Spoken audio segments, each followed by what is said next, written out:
Bonjour à tous et bienvenue dans cet nouvel épisode de la restauration de ma 104. Aujourd'hui, on s'attaque à l'intérieur.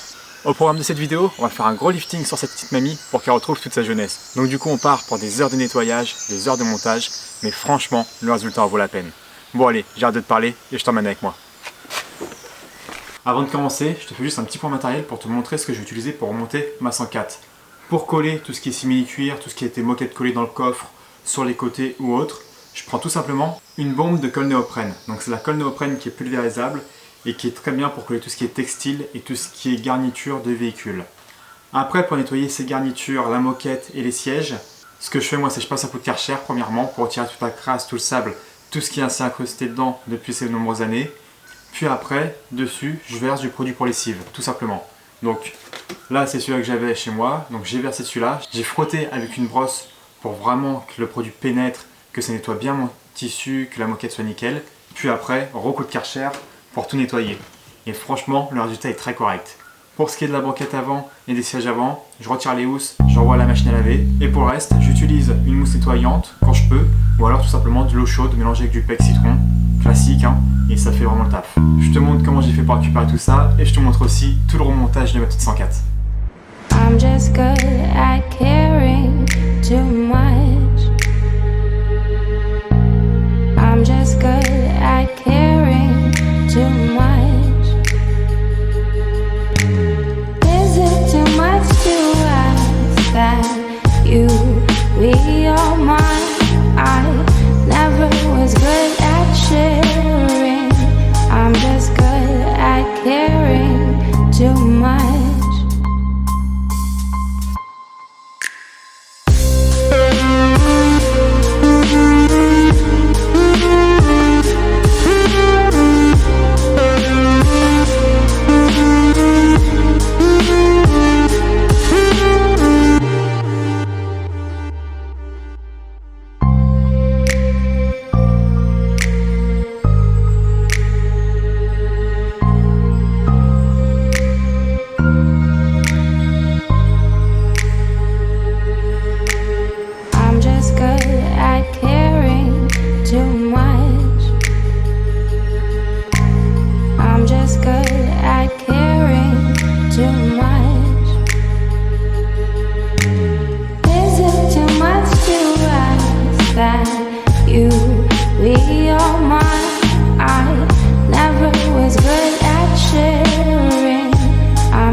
Bon du coup, petit changement de programme. Tout ce qui est banquette arrière, j'envoie ça à la machine à laver.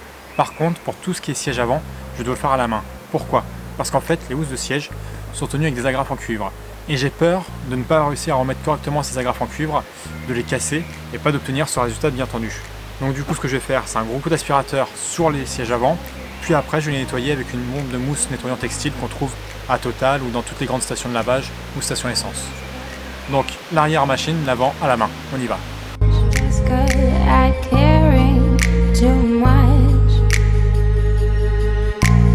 I'm just good at caring too much. Is it too much to ask that you be all mine? I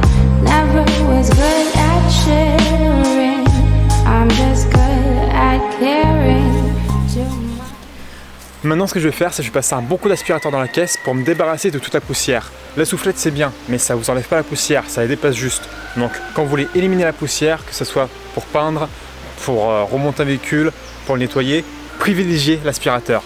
Franchement, il n'y a rien de mieux.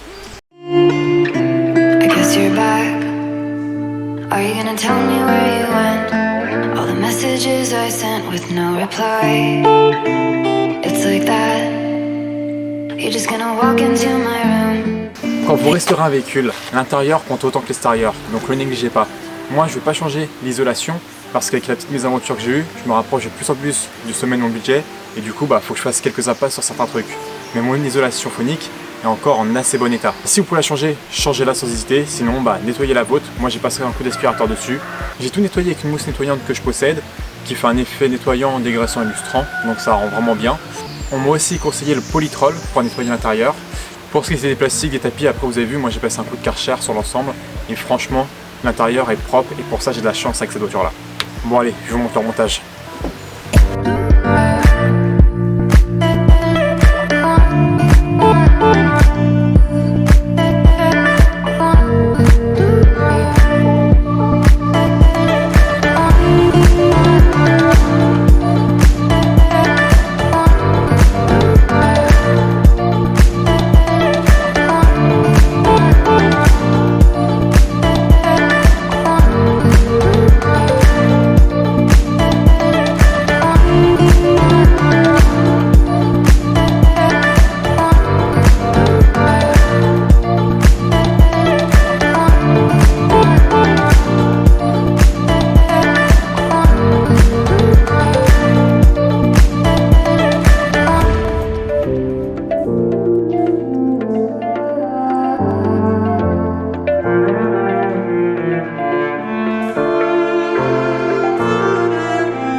montez votre haillon, ne faites pas ça comme un bourrin, ça doit rentrer tout seul. Moi ce que je fais pour faciliter le montage et pour une meilleure durée de vie, c'est que je mets une petite pichette de graisse où la rotule va travailler. À l'arrière de la rotule, dans la partie mâle, vous avez une languette à défaire, à déclipser, ça va vous ouvrir cette partie mâle et ça va permettre d'accueillir la rotule plus facilement. Donc ne forcez pas, si ça rentre pas c'est qu'il y a un problème de toute façon. Donc prenez votre temps, observez et ne faites pas de bêtises. Et j'en profite pour faire un petit point aussi, quand je mets tout ce qui est logo, comme le SL, le Peugeot, quand je peux, ce que je fais, c'est que je mets un coup de scotch double face derrière le logo. Comme ça je suis sûr et serein quand je vais rouler que mon logo va pas s'envoler et que je vais pas perdre ce logo, surtout que c'est des beaux logos encore en fer plein et ce serait dommage de les remplacer par des logos en plastique.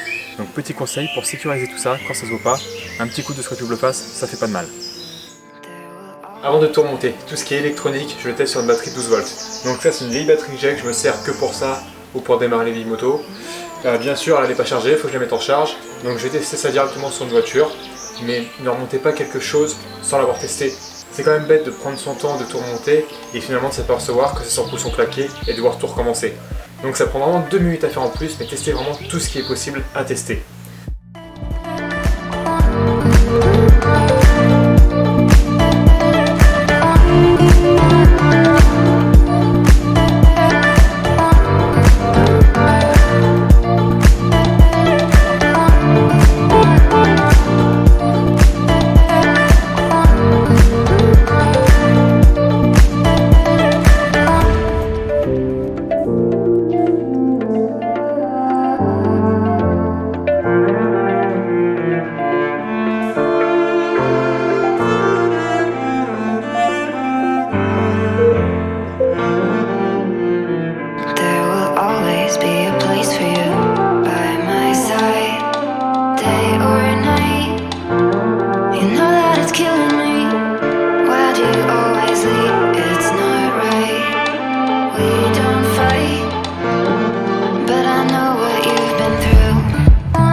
Il y a encore un petit peu de boulot avant d'arriver là.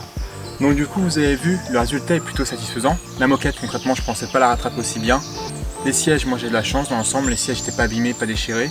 Mais là concrètement, en ayant fait un tour à la machine à laver, en les ayant brossés à la main, ils ont vraiment un état, je vais pas dire sorti d'usine parce que je l'ai pas connu quand sorti d'usine, mais c'est un état vraiment exceptionnel je trouve pour la voiture, l'âge qu'elle a et comment elle a été stockée.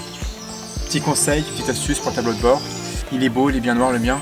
Pourquoi? Parce que j'ai passé un coup de cire dessus qu'on met sur les chaussures, un coup de cire noir, pour lui donner un aspect vraiment brillant, vraiment uniforme. Et j'aurais jamais eu cet aspect-là avec n'importe quel produit. Donc ça va en faire bondir plus d'un. Si ça vous plaît pas, vous pouvez le dire, dites-le. Si vous avez d'autres produits qui sont mieux que la cire, dites-le aussi. Mais là, vous pouvez frotter à la main, vous n'avez pas les mains noires. Donc c'est une petite astuce, un tube de cire ça vaut 3 € et ça vous permet de récupérer des plastiques, des tableaux de bord, des plastiques latérales ou autres pour pas trop cher. J'ai fait un petit tuto pour le remontage de l'unité arrière et aussi du pare-brise. Je vous partage tout ça sur ma chaîne. Si vous avez d'autres idées de tutos, n'hésitez pas à me le dire. Pareil, si vous cherchez des astuces et des conseils, allez sur mon groupe Facebook qui s'appelle Entraide pour restaurer nos anciennes. Le groupe prend une bonne dynamique avec une très bonne mentalité comme je l'aime. Il y a des très beaux projets, il y a tout niveau, du débutant qui ne sait pas planter un clou à l'expert confirmé qui en est à sa 1000e restauration. J'exagère un peu, mais on n'y est pas loin. Donc n'hésite pas à faire un tour si tu débutes, si tu as un niveau intermédiaire ou si tu es un expert, pour voir ce que donne ce groupe-là. N'hésite pas à t'abonner, à partager. J'ai aussi un compte Insta sous le nom de Hello Road si ça t'intéresse. La prochaine fois, j'espère quand même attaquer le moteur parce que là ça commence vraiment à me démanger de pouvoir la démarrer et rouler avec. Mais d'ici là, je te souhaite une bonne continuation et toujours pareil, au plaisir de partager.